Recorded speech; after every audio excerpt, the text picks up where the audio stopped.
আসসালামু আলাইকুম রহমতুল্লাহ। আজকে একটা এমন জিনিস শিখব, ইতালিয়ান ভাষার প্রাণ, যেটা ইতালিয়ান ভাষা পারতে হলে আপনাকে পারতেই হবে। যেমন যদি বলি ভার্বো আভেরে, ভার্বো আভেরে মানে আমার আছে বা থাকা বোঝায়।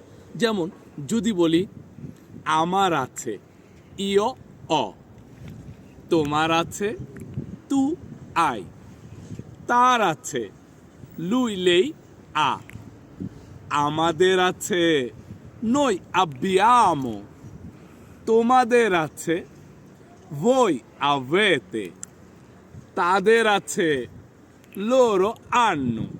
এটা এখনই মুখস্থ করে নেন। ইতালিয়ান ভাষা বলতে গেলে এই ভার্বো আভেরে আপনার লাগবেই লাগবে।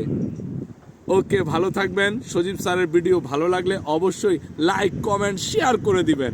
দেখা হবে অন্য কোনো ভালো ভিডিওতে। চাও চাও।